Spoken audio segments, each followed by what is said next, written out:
మనసున్న ప్రభుత్వంగా పేదలు, అక్క చెల్లెమ్మలు, పిల్లలు, అవ్వాతాతలు, సామాజిక వర్గాల వారు ఇలా అందరికీ కూడా చరిత్రలో ఎప్పుడూ కూడా చూడని విధంగా, చరిత్రలో కని విని ఎరగని రీతిలో బటన్ నొక్కి ఎంతగా మేలు చేశామో అర్థమై, మనం ఇంతగా మేలు చేశాము అన్న విషయం అర్థమై చంద్రబాబు, ఆయన కూటమి, ఆయన పొత్తుల జెండాలు, ఆయన ఎల్లో మీడియా మన ప్రభుత్వం మీద ఎంతగా అసూయపడతా ఉన్నారు, ఎంతగా అక్కసు కక్కుతా ఉన్నారు మీరందరూ కూడా చూస్తూనే ఉన్నారు కదా.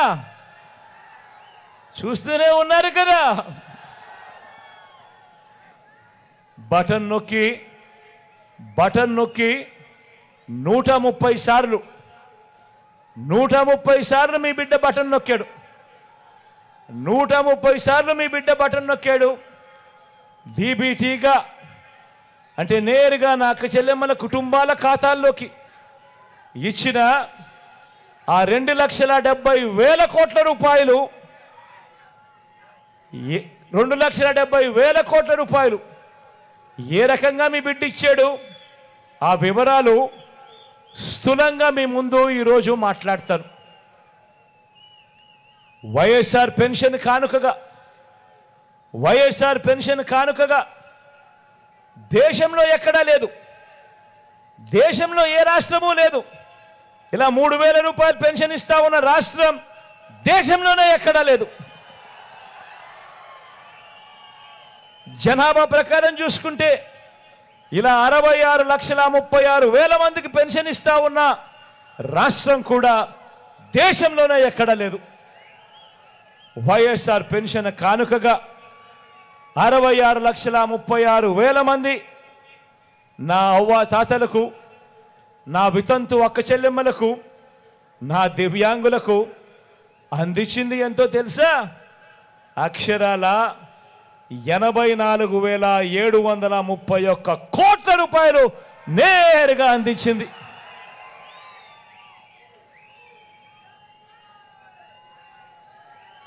ఇక రైతన్నను చేయి పట్టు నడిపిస్తూ గతంలో ఎప్పుడూ జరగని విధంగా పెట్టుబడికి రైతన్న ఇబ్బందులు పడతా ఉన్నా కూడా పాలకులు చూస్తూ ఉండిపోయారే కానీ ఏ ఒక్కరూ కూడా రైతన్నకు తోడుగా నిలబడలేదు. గతంలో ఎప్పుడూ కూడా జరగని విధంగా రైతన్నలకు తోడుగా వైఎస్ఆర్ రైతు భరోసాగా ఏకంగా 53,58,000 మంది రైతన్నలకు వైఎస్ఆర్ రైతు భరోసాగా అందించింది అక్షరాల 34,370 కోట్ల రూపాయలు కేవలం వైఎస్ఆర్ రైతు భరోసాగా అందించింది. రైతన్నలకు 0 వడ్డీగా అందించింది మరో 2,050 కోట్లు. ఉచిత పంటల బీమాగా రైతన్నలకు అందించింది మరో 7,800 కోట్లు. ఇన్పుట్ సబ్సిడీగా రైతన్నలకు సమయానికే ఇచ్చింది మరో 3,261 కోట్ల రూపాయలు. ఆలోచన చేయమని అడుగుతా ఉన్నా. నేను చెప్పేటివన్నీ కూడా గతంలో ఎప్పుడూ జరగని విధంగా మార్పు కనిపించే విధంగా జరుగుతూ ఉన్నాయి. ఇక అక్క చెల్లెమ్మలు ఏకంగా 53 లక్షల మంది తల్లులకు మంచి చేస్తూ, ఆ పిల్లల చదువులను ప్రోత్సహిస్తూ అమ్మ ఒడిగా ఆ చెల్లెమ్మల చేతుల్లో పెట్టింది అక్షరాల 26,067 కోట్ల రూపాయలు పెట్టాము ఒక అమ్మఒడి అనే ఒక్క పథకం ద్వారా. పెద్ద చదువులకు ఏ తల్లి తండ్రి కూడా తమ పిల్లలను చదివించేందుకు అప్పుల పాలయ్యే పరిస్థితి ఏ పేద కుటుంబానికి కూడా రాకూడదు అని ఆ పిల్లలకు, ఆ తల్లులకు, ఆ కుటుంబాలకు తోడుగా ఉంటూ జగనన్న విద్యా దీవెన ద్వారా, జగనన్న వసతి దీవెన ద్వారా ఏకంగా 29,65,000 మంది పిల్లలకు వారి తల్లులకు అందించింది అక్షరాల మరో 18,000 కోట్ల రూపాయలు. పెద్ద చదువుల కోసం ఆ పిల్లలకు ఆ తల్లులకు తోడుగా ఉంటూ అక్క చెల్లెమ్మలకు అండగా ఉంటూ వైఎస్ఆర్ చేయూత గతంలో ఎప్పుడూ జరగని విధంగా ఎప్పుడూ చూడని విధంగా వైఎస్ఆర్ చేయూతగా 33 లక్షల అక్క చెల్లెమ్మలకు వారి కాళ్ళ మీద వారు నిలబడేట్టుగా వారిని ప్రోత్సహిస్తూ అదే అక్క చెల్లెమ్మకు వరుసగా అండగా ఉంటూ ఒక్క చేయూత పథకం ద్వారా అందించింది మరో 19,189 కోట్ల రూపాయలు అని కూడా చెప్తా ఉన్నాను ఈ సందర్భంగా. ఇదే క్రమంలో ఈబీసీ నేస్తం కింద 4,95,000 మంది అక్క చెల్లెమ్మలకు అందించింది మరో 1,876 కోట్లు. కాపు నేస్తం కింద మరో 3,58,000 మంది అక్క చెల్లెమ్మలకు అందించింది మరో 2,029 కోట్లు. వైఎస్ఆర్ ఆసరాగా చంద్రబాబు మాటలు నమ్మి అక్క చెల్లెమ్మలు పొదుపు సంఘాల అక్క చెల్లెమ్మలన్నీ కూడా దివాలా తీసే పరిస్థితి నుంచి ఆ అక్క చెల్లెమ్మలకు తోడుగా ఉంటూ ఏకంగా 78,94,000 పొదుపు సంఘాల అక్క చెల్లెమ్మలకు వైఎస్ఆర్ ఆసరా ద్వారా అందించింది 25,571 కోట్ల రూపాయలు. ఒక వైఎస్ఆర్ ఆసరా ద్వారా అదే అక్క చెల్లెమ్మలకు చెయ్యి పట్టుకొని నడిపిస్తూ కుదేలు కాకుండా అక్క చెల్లెమ్మలకు తోడుగా ఉంటూ 0 వడ్డీ కింద ఆ అక్క చెల్లెమ్మలకు ఇచ్చింది మరో 4,969 కోట్ల రూపాయలు. అక్క ఆరోగ్యశ్రీ కింద పేదవాడు అప్పులు పాలయ్యే పరిస్థితి రాకూడదు అని ఏకంగా 39,39,000 మందికి ఒక్క ఆరోగ్యశ్రీ కింద ఇచ్చినది 12,463 కోట్ల రూపాయలు.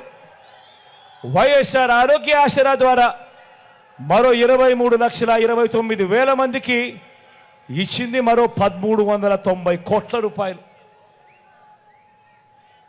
మత్స్యకార భరోసాగా 2,44,000 మంది మత్స్యకారులకు మంచి చేస్తూ ఇచ్చినది 538 కోట్ల రూపాయలు. స్వయం ఉపాధికి మరింత ప్రోత్సహిస్తూ నేతన్న నేస్తం ద్వారా 82,000 మందికి అందించింది మరో 982 కోట్లు. చేదోడుగా సహాయం చేస్తూ నా రజకులకు, నా నాయి బ్రాహ్మణులకు, నా టైలర్లకు 3,38,000 మందికి ఇచ్చింది మరో 1,260 కోట్లు.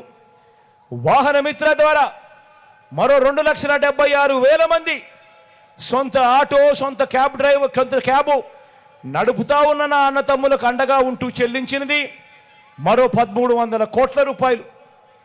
10,40,000 మంది అగ్రిగోల్డ్ బాధితులకు కూడా అండగా ఉంటూ వారి కోసం ఇచ్చింది మరో 906 కోట్ల రూపాయలు. ఇలా ఏకంగా 2,70,000 కోట్ల రూపాయలు. మరొక్కసారి చెప్తాను, ఇలా ఏకంగా 2,70,000 కోట్ల రూపాయలు గతంలో ఎప్పుడూ జరగని విధంగా, గతంలో ఎప్పుడూ చూడని విధంగా, ఎక్కడా కూడా లంచాలు లేకుండా, ఎక్కడా కూడా వివక్ష లేకుండా నేరుగా మీ బిడ్డ బటన్ నొక్కడం, నేరుగా నా అక్క చెల్లెమ్మల కుటుంబాల ఖాతాల్లోకి వెళ్ళిపోవడం. ఆలోచన చేయమని అడుగుతా ఉన్నా. మరి ఇదే చంద్రబాబు హయాంలో ఏ ఒక్క అక్క చెల్లెమ్మకైనా కూడా కనీసం ₹1 అయినా కానీ మీ బ్యాంకు ఖాతాల్లో కనిపిస్తుందా అని అడుగుతా ఉన్నాను. ఒకసారి ఆలోచన చేయమని అడుగుతా ఉన్నాను.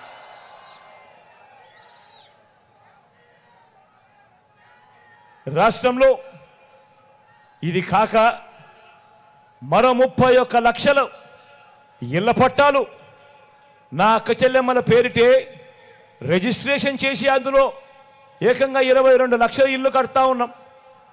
ఆ ప్రాంతాన్ని బట్టి ఆ ఒక్కొక్క ఇంటి విలువ కనీసం 5 లక్షల నుంచి 20 లక్షల రూపాయలు పలుకుతుంది.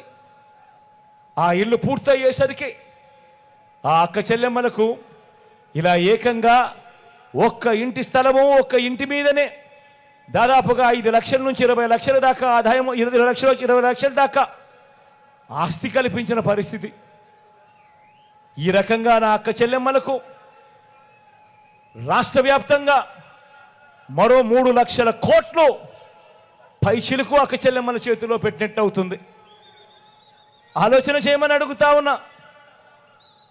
ఇవన్నీ కూడా నేను ఎందుకు చెప్తా ఉన్నాను అనంటే, ఇవన్నీ కూడా గతంలో జరగని విధంగా మీ బిడ్డ పాలనలో ఈరోజు జరుగుతూ ఉన్నాయి అన్న సంగతి ఆలోచన చేయమని చెప్పి మీ అందరితో కోరుతా ఉన్నా. నా అక్క చెల్లెమ్మలకు మంచి చేస్తూ వారి కుటుంబాల తలరాతలు మార్చాలని, ఆ పేదింటి పిల్లల చదువుల మీద, వారి బడి మీద మనం పెడతా ఉన్న ఖర్చు, మనం పెడతా ఉన్న దృష్టి మరో 10 సంవత్సరాలలో ఆ పిల్లలు అంతర్జాతీయ స్థాయికి తీసుకువెళ్ళిన తర్వాత, ఆ 10 ఏళ్ల తర్వాత ఆ గవర్నమెంట్ బడిలో చదువుతా ఉన్న మన ప్రతి పేద పిల్లాడు కూడా ఏ మాదిరిగా ఇంగ్లీష్ మాట్లాడతాడు అనంటే, ధనికులే ఆ పిల్లలను చూసి మా పిల్లల కన్నా పేద పిల్లాడు గొప్పగా మాట్లాడుతూ ఉన్నాడు అనే విధంగా విద్యారంగంలో సంస్కరణలు తీసుకొస్తా ఉన్నాం. ప్రతి అడుగు కూడా ధనికుల పిల్లలకు ఒక చదువు ఉండకూడదు, పేద పిల్లలకు ఇంకో రకంగా చదువు ఉండకూడదు. మన పేద పిల్లలు కూడా ధనికుల పిల్లలతో సమానంగా అవే క్వాలిటీ చదువులు, అవే గొప్ప చదువులు ఆ ప్రతి పేద ఇంట్లో కూడా అందాలి అని చెప్పి ఆ పేద పిల్లల తలరాతలు మార్చేందుకు మీ బిడ్డ ఈ 58 నెలలుగా ప్రతి అడుగు వేశాడని కూడా సగర్వంగా చెప్తా ఉన్నాను ఈ సందర్భంగా.